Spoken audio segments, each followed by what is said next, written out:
దీనుడరా అయ్యప్ప పాలించరా అయ్యప్ప.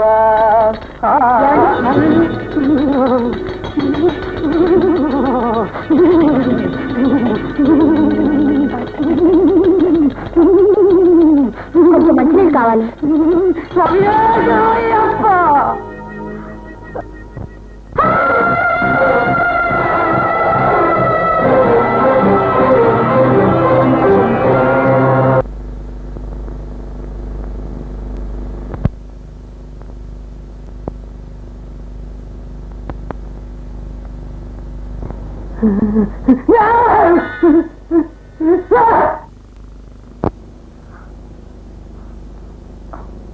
రాజా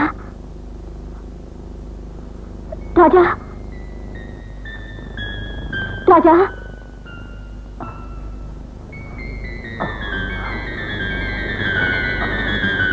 ఏమైంది? ఎందుకు భయపడుతున్నావు? రాజా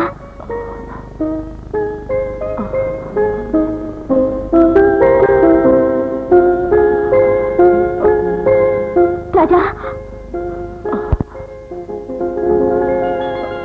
రాజా ఎందుకు అలా చూస్తున్నావు? ఏమిటి నీ బాధ?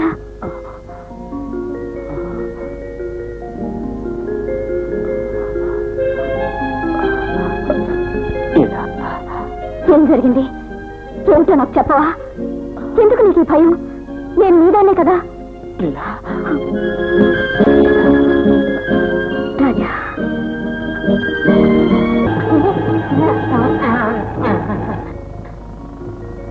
లీలా, నీ పత్రికలో పత్రికలో నీ ఫోటో చూశాను. నా ఫోటోనా? అవును, నువ్వు చనిపోయినట్లు.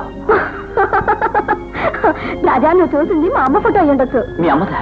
అవును, నేను మా అమ్మ కూడా ఒకే పోలికంటారు. మీరు మా అమ్మగారి ఫోటో చూసి నేననుకున్నారా? సర్లే, సరిపోయింది. నన్ను చూసి భయపడ్డారు కదా. ఆ పరిస్థితుల్లో ఎవరైనా భయపడతారు.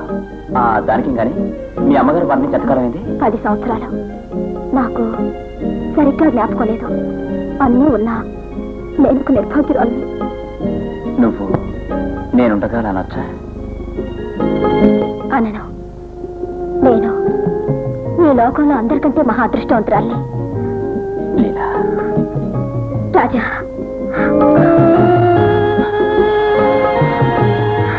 రాజా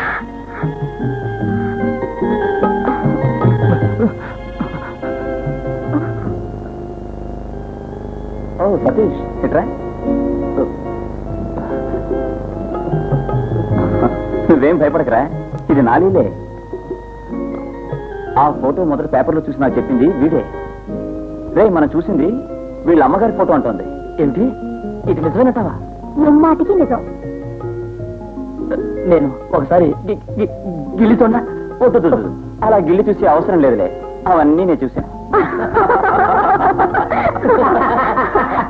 ఏంట్రా? అదే చివరిసారిగా నేను ప్రయత్నం చేద్దామనే ఉద్దేశంతో నేను కేసు వచ్చాను. ఈ విషయం విన్నప్పుడు నాకు అర్థమైంది రాజా గారే ఆ ప్రయత్నం చేసేసారని. ఇక మీద నాతో నీకు అవసరం లేదు. అవసరం ఇక్కడ లేదు, వంటింట్లో ఉంది. నువ్వు వెళ్ళి వేడిగా 3 కాఫీలు తీసుకురా. స్వామి శరణం, ఈ వేడి చాలదంటారా? నేను ఇప్పుడే తీసుకొస్తాను. నువ్వు చూస్తున్నది సౌందర్యము స్వభావము మాత్రమేరా. మీ ఇంట్లో వాళ్ళందరూ చూస్తున్నది పైకము వంశ మర్యాద. నాకు ఈ పైకము వంశము ప్రధానం కాదు. నీకంత ఆత్మధైర్యం ఉంటే నేను ఈ సంగతి మీ నాన్నతో మాట్లాడతాను. కానీ నువ్వు ఒక విషయం తెలుసుకో, నీకు ఈ ప్రయత్నంలో కొన్ని బాధలు కలగచ్చు. నీకు ఎన్ని ఇబ్బందులు వచ్చినా సరే నువ్వు వేసిన ముందడుగు వెనక్కి తీసుకోకూడదు. నేను అలాంటి పొరపాటు చేస్తానని నువ్వు అనుకుంటున్నావా? అని కాదురా, మనుషులం కదా, ఎప్పుడు ఏం జరుగుతుందో చెప్పలేను. ఏదైనా ఈ విషయంలో అభిప్రాయాలు మార్చుకోడరా ఈ మిస్టర్ రాజా. అయితే నేను రెడీయరా. థ్యాంక్ యూ రా. మీ ఓడు మలయాళ మంత్రాలుగా నేర్చుకుంటున్నాడా? మా గురుడు మాట్లాడేది జభాష అంటే రాజభాష. జపజల్లి జపజడవే అంటే బల్లి పడవే అని అర్థం. ఓ సిదా. ఎవడో బల్లి పడితే అదృష్టం అని చెప్పాడట. పొద్దు నుంచి డ్యూటీ వేసి కూర్చున్నాడు అక్కడే. అదేమో భయంతో బిక్కతచ్చి పడదు. చూసి నోట్లోనో కూట్లోనో పడుతుంది, రోగం కుదురుతుంది.